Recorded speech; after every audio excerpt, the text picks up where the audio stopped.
श्रीमहागणाधिपतये नमः। शङ्करं शङ्कराचार्यं केशवं बादरायणं सूत्रभाष्यकृतौ वन्दे भगवन्तं पुनः पुनः। अपारकरुणासिन्धुं ज्ञानदं शान्तरूपिणं श्रीचन्द्रशेखरगुरुं प्रणतोऽस्मि मुदान्वहम्। देवे देहे च देशे च भक्त्यारोग्यसुखप्रदं बुधपामरसंसेव्यं तं श्रीजयेन्द्रं नमाम्यहम्। नमामः शङ्करान् वाक्यविजयेन्द्रसरस्वतीं श्रीगुरुं शिष्टमार्गानुनेतारं सन्मतिप्रदम्। सर्वमङ्गलमाङ्गल्ये शिवे सर्वार्थसाधिके शरण्ये त्र्यम्बके देवी नारायणि नमोऽस्तुते। ఆత్మీయులందరికీ కూడా ధన్యవాదాలు. కాంచి కామకోటి పీఠం వేల సంవత్సరాలుగా భగవంతునిచే నిర్మించబడినటువంటి సనాతన వైదిక ధర్మం ఏదైతే ఉందో వాటినన్నింటినీ కూడా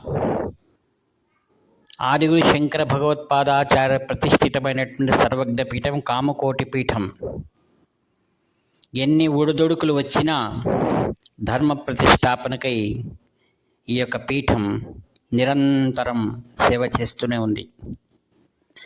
సనాతన ధర్మం ప్రతి ఒక్కరికి కూడా అనేకమైనటువంటి సంప్రదాయాలను, విశిష్టమైనటువంటి సత్కర్మలను మనకు విధిస్తూ ఉంది. వాటిలో ఉదాహరణకు అన్నదానం, విద్యాదానం మరియు అతిథి సేవ అని అంటాం. కామకోటి పీఠం ప్రతి ఒక్క గృహస్థుడికి కూడా అన్నదానం యొక్క విశిష్టతను తెలుసుకోవాలని అనేక మార్గాల ద్వారా సూచిస్తూ ఉంటుంది.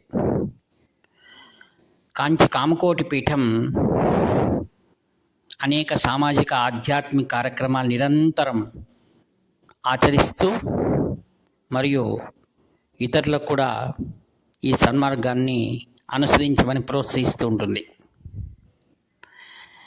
సాధువులు, యతీశ్వరులు నిత్యము కూడా అనేక తీర్థక్షేత్రాలను దర్శిస్తూ ఉంటారు. అట్టి సందర్భంలో వారు కొన్ని ఆచారాలను పాటించవలసి ఉన్నందువల్ల సామాన్య వర్గం మాదిరిగా వారు ఇతరత్ర అన్నం స్వీకరించరు. కావున మన పూర్వపు సంస్కృతిలో అతిథి దేవో భవ అనేటువంటిది మనకు శాస్త్రం బోధిస్తుంది. మాతృదేవో భవ, పితృదేవో భవ, ఆచార్యదేవో భవ, అతిథి దేవో భవ.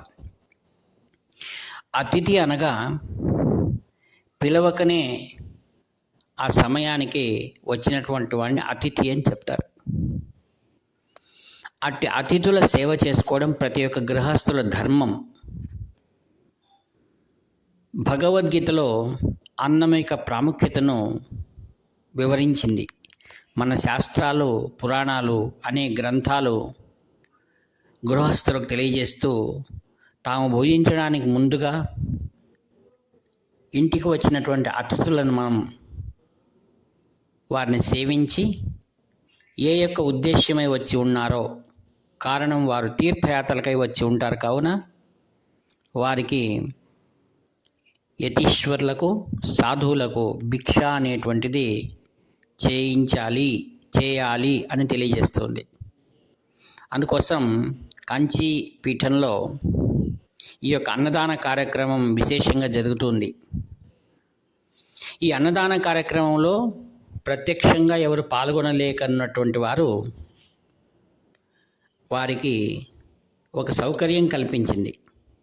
ప్రత్యక్ష సేవా ట్రస్ట్ అనే ఒకటి ఉంది. దాంట్లో మనం రుసుము చెల్లించి మనం ఏ రోజైతే భిక్షావందనం చేయించాలనుకుంటామో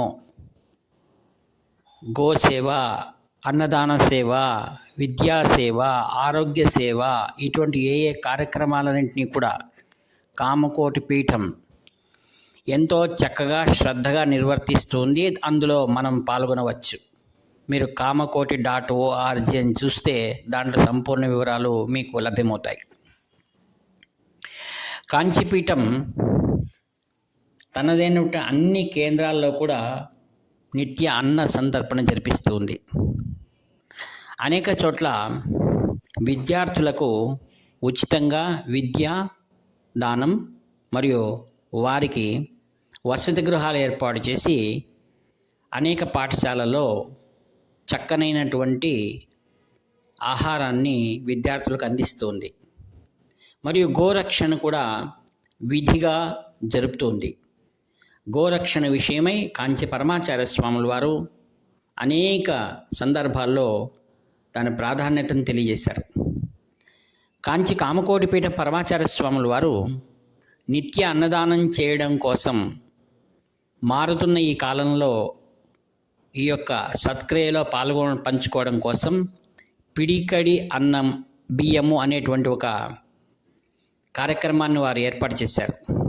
అంటే ప్రతి ఇంట్లో ప్రతిరోజు తాము భోజనం వండుకునే ముందు ఒక పిడికిడి బియ్యాన్ని 2 పైసలను ఒక పాత్రలో పెట్టి అది భగవదర్పితంగా భావించి తమ వంటను వారు చేసుకునే విధంగా, తర్వాత కార్యకర్తలు వెళ్ళి అట్టి దానంతో ఇవ్వబడినటువంటి ఆ ధాన్యాన్ని మరియు ఆ పైసలను తీసుకొని దేవాలయాల్లో అనగా హరిజనవాడలు ఉంటాయి, అక్కడ ప్రతినిత్యము ఆ దేవతా విగ్రహాలకు నైవేద్యం చేసి అక్కడున్న వారందరికీ కూడా ఆ ప్రసాద రూపంగా పంచేటువంటి చక్కటి కార్యక్రమాన్ని కాంచి మహాస్వాముల వారు వెలుగులోకి తెచ్చారు. అది ఎంతో గొప్ప యశస్సును పొందింది.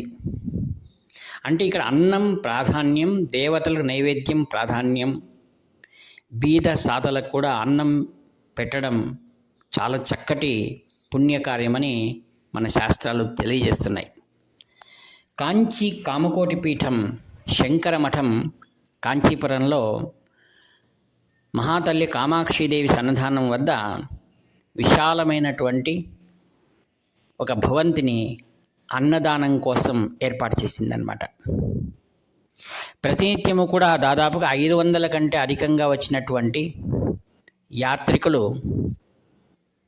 వారికి దేవాలయాల్లో ఇవ్వబడినటువంటి టోకన్స్ తీసుకొని వారందరూ కూడా పరిశుభ్రమైన వాతావరణంలో ఈ భోజనశాలలో చాలా చక్కగా అన్న ప్రసాదాన్ని స్వీకరించేటువంటి ఏర్పాటు చేశారు. కామకోటి పీఠం చేస్తున్నటువంటి ఈ యొక్క సేవా కార్యక్రమాలను అనేక సంస్థలు ఆదర్శంగా తీసుకొని నేటి కూడా ఆ కార్యక్రమాలు కొనసాగిస్తున్నారు. ఉదాహరణకు తిరుమల తిరుపతి దేవస్థానంలో అప్పటి గౌరవనీయులు ముఖ్యమంత్రులు శ్రీ నందమూరి తారక రామారావు గారు కాంచి పరమాచార్య స్వామి వారికి అత్యంత ప్రియతమ భక్తుడు. ఆయన మహాస్వాముల వారిని కలిసినప్పుడు స్వాముల వారు చెప్పారు, తిరుమలకి ఎంతో వేల మంది లక్షలాది సంఖ్యలో యాత్రికులు వస్తుంటారు, వారికి భోజన వసతి కల్పించాల్సింది అనేటువంటి సూచన ఇవ్వగా గౌరవనీయులైనటువంటి నందమూరి తారక రామారావు గారు 6వ తారీఖు ఏప్రిల్ 1985లో శ్రేష్టమైనటువంటి నిత్య అన్నదాన కార్యక్రమాన్ని ఎండోమెంట్ స్కీమ్ ద్వారా దీన్ని ప్రారంభించారు. ఈ నేటికి దినదినాభివృద్ధి చెందుతూ ఈ కార్యక్రమం నిర్విఘ్నంగా కొనసాగుతుంది. నేడు లక్షలాది మంది యాత్రికులు అక్కడ భోజనం చేస్తున్నారు. కావున ఎవరైతే ఈ యొక్క నిత్యాన్నదాన సత్రానికి కూడా కార్యక్రమంలో తమ వంతు సేవను కల్పించాల్సినట్టుగా కోరుతూ వారందరూ కూడా తిరుమల దేవస్థానంలో ఈ నిత్యాన్నదాన ఎండోమెంట్ స్కీమ్లో పాల్గొనాల్సిందిగా ప్రార్థిస్తున్నాం. తర్వాత అతిథి దేవో భవ అని ఏదైతే చెప్తున్నామో వాటిని ప్రతి ఒక్క గృహస్థుడు కూడా నిత్యం అనుసరించడం, గోరక్షణ చేయడం, గోసేవ చేయడం, వీటిని మహాస్వాముల వారి యొక్క ప్రాథమిక సందేశంగా ఎందరో యువకులు ఈ నేడు అనేకమైనటువంటి ప్రాంతాల్లో ఈ కార్యక్రమాలను అమలు చేస్తున్నారు. కాంచి కామకోటి పీఠం అనేకమైన కార్యక్రమాలను నిర్వర్తిస్తుంది. ప్రత్యక్షంగా మరియు పరోక్షంగా ఎన్నో సంస్థల ద్వారా ఈ కార్యక్రమాలు నిర్వహించబడుతున్నాయి. అందులో అన్నదానం, విద్యాదానం. విద్యాదానం అనగా ఈరోజు లౌకిక విద్య మరియు పారమార్థిక విద్యను రెండింటినీ బోధించేటువంటి పాఠశాలలు. జ్ఞానదానం అనగా కేవలం వేదమును మాత్రమే తెలిపేటువంటి వేద పాఠశాలలు. మరియు నేత్రదానం కోసం అనేకమైనటువంటి కంటి ఆసుపత్రులను లెక్కలేనన్ని కాంచి కామకోటి పీఠం ప్రోత్సహిస్తుంది. తాను నేటికి 20 వరకు కంటి ఆసుపత్రులు నిర్వహించబడుతున్నాయి. మరియు ఆరోగ్య దానం అనగా ఎన్నో ప్రాథమిక ఆరోగ్య కేంద్రాలు మరియు శిశు వైద్య కేంద్రాలు, పీడియాట్రిక్ హాస్పిటల్స్ మరియు ఆయుర్వేదిక్ ఆసుపత్రులు కూడా కంచి కామకోటి పీఠం చక్కగా నిర్వర్తిస్తుంది. ఇది సంస్కార దానం అంటాం. సంస్కార దానం అంటే నేడు యువతరంలో మన భారతీయ సంస్కృతిని నేర్చుకునేటువంటి అవకాశాలు కుటుంబంలో అల్పమై ఉన్నందువలన వాటికి ప్రత్యేకంగా సంప్రదాయ పాఠశాలలు మరియు సెలవు దినాల్లో పల్లెలలో మరియు పట్టణాల్లో సంస్కారాన్ని ప్రోత్సహించేటువంటి వ్యక్తిత్వ నిర్మాణ పాఠశాలను కూడా నిర్వర్తిస్తుంది. దాన్ని పద్ధతి పాఠశాల అని అంటారు. మనం నేడు దేవాలయాల నిర్వహణ అత్యంత ప్రాధాన్యమైనటువంటిది. దేవాలయాల్లో ఆ ప్రాంతంలో ఉన్న ప్రజలు భక్తులను ప్రతిరోజు కూడా భగవంతుని మనం దర్శించడానికి వెళ్తున్నాం కదా. ఆ దేవాలయాల్లో చక్కగా ప్రత్యేకమైనటువంటి పండగల రోజు కానివ్వండి, విశేషమైన దినాల్లో కానివ్వండి, ఆ దేవాలయాల అర్చకులను కలిసి కావలసినటువంటి పత్రములు, పుష్పములు మరియు దేవాలయం ముంగిట కలాపి చల్లి నీళ్ళు ముగ్గులు వేయడం మరియు దేవాలయ ప్రాంగణాన్ని పరిశుద్ధంగా పెట్టుకోవడం మరియు దేవాలయాల దగ్గర ఇటు వేసవి కాలాల్లో మండు టెండలు ఆ దేవాలయ ప్రాంతంలో వచ్చిన వారికి దాహార్తిని తీర్చడానికి జలం ఇవ్వడం లేదా సౌలభ్యం ఉన్న ఎడల మజ్జిగ ఇటువంటిది ఇవ్వడం. ఇలా చేస్తే ఆ గ్రామానికి మరియు అందరికి కూడా చాలా మంచిది. ఎందుకంటే మానవ రూపేణ అన్నారు, దైవో మానుష రూప అని.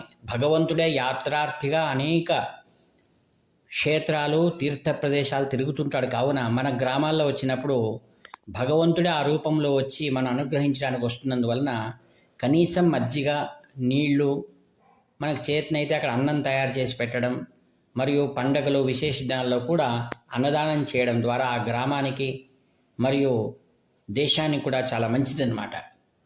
ప్రత్యేకంగా మనం ఈ కార్యక్రమాలను కంచి కామకోటి పీఠం విశేషంగా గ్రంథాల ద్వారా మరియు వేదికల్లో ఉన్నటువంటి వారి ద్వారా కూడా ఈ వివరాలను కంచి కామకోటి పీఠం ప్రోత్సహిస్తూ ఉంటుంది.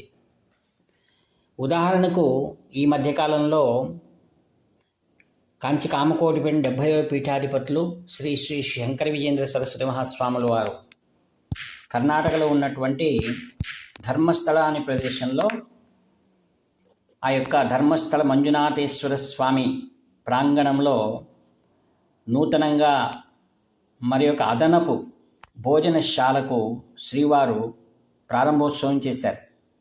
ఎన్నో పనులున్నా కూడా వాటినన్నింటిని పక్కన పెట్టి ప్రధానంగా అన్నదానం చాలా విశేషమని స్వాముల వారు అక్కడ వచ్చి 15 రోజుల వరకు కర్ణాటక ప్రాంతంలో సంచరించారు. ఈ విధంగా ఇట్టి మహోత్తరమైనటువంటి కార్యక్రమాలను ఒక మాలగా ప్రజల యొక్క బాగోగుల కోసం వినియోగిస్తున్నటువంటి కంచి కామకోటి పీఠం యొక్క సేవలను మనం ఎప్పుడూ కూడా మరవకూడదు.